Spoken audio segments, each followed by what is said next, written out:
Attending here in the conference is a very nice experience. So many learnings that I have been, I've learned so many things here. The people will question. When you question, you start to... My name's Emma Davis. I started as a community student. I then progressed over to university, and now I teach in the community. I joined a small community writing course because I was depressed and I just needed to get better. And I think the benefit from their knowledge for myself was actually to turn on and the benefit to the health service as well, because it saved them having to look after me, and I could then support myself at home and improve my quality of life.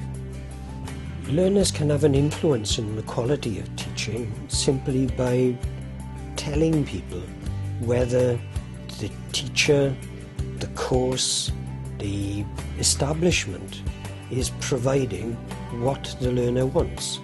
Because at the end of the day, if the learner isn't getting what they want out of it, then it isn't delivering what is wanted. We felt that one fundamental one was that an idea would be to have a global advocacy network in order to support and protect our voices.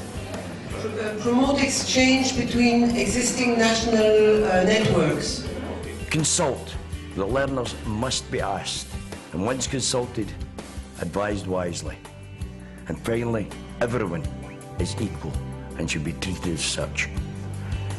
Global understanding. We'd like to see a global mechanism to ensure that governments act on the points that are put forward by learners. We want to be taken seriously and want to be taken seriously now. Thank you. We went to the Fife Women's Technology Centre, which looked to me like really joined up provision. It was provision that was community-based, it was provision that was very responsive to the needs of women in the sense that it offered childcare and travel expenses. It offered everything from basic literacy and ESOL right through to more advanced courses and offered progression into further education. The fact that it's the only one of 8 centers that have survived tells you something about the community and its history. Former mining community that has totally transformed itself, in a sense reinvented itself. It's amazing. I mean, I really am very happy that I visited it. It's more than a women's technology center. This conference has been really interesting, not only because it's brought a whole host of different learners with different learning levels together, but also colleagues from Europe and Canada and Kenya and the Philippines from across the world, and it's been not only interesting but really quite exciting and really quite motivating for me as a worker to know that there's such a big movement of learners going on. I opened my mind. I learned from everybody from every country. We have different opinions, so we getting together. We learn from each other. We share the ideas, and we want make the learner's voice stronger. The great thing about a learner is you're also a teacher.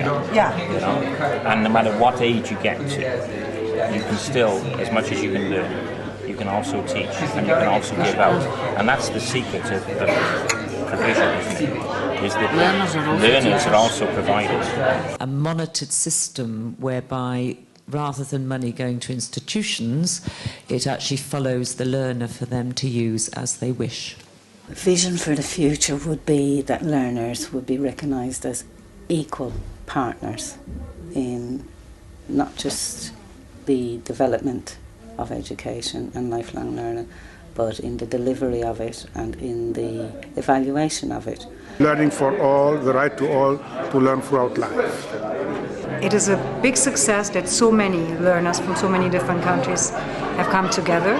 Dani Motsi, I come from Kenya. I represent Kenya Adult Learners Association. Adult learners are a valuable resource. Okay. It has to be learner owned. What we felt was that innovation's a two-way process. It's not a top-down and it's not just a bottom-up, but there is a sharing of ideas up and down from learners up and from policymakers down. So there needs to be a balance there. Having learner-centred policies. So can you propose a structure that could be created in order to integrate the voice of the learner in the development of policies which relate to adult education and lifelong learning? And we're being lobbied by the student unions over this. The student unions themselves in the past weren't terribly good themselves at supporting their own adult learners. In fact, Edinburgh University one. I think recently we saw a big discussion about it. To create a single learning system that is inclusive and is learning centred, as well as being economical and purpose. La parlamentaria del Partido Nacionalista, excuse me, el nombre. We've talked about things like there's financial and economical benefit. There are visible, measurable benefits for every sector of society and every sector of life. But learning is life, so the right is the need for the right is there. So we shouldn't be asking why. We should be asking why haven't we yet given it? Why not?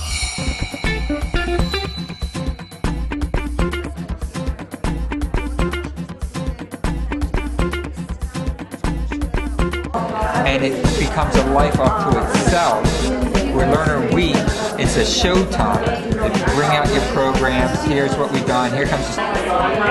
Adjusting to what is possible, even while trying to push it to the limits. And I think that's the spirit that I feel in this conference. It's just, it's fantastic. It's an absolute inspiration to be here, and the stories that you hear, and I'm just looking forward now to go back home and get everything in action and get the ball rolling with it.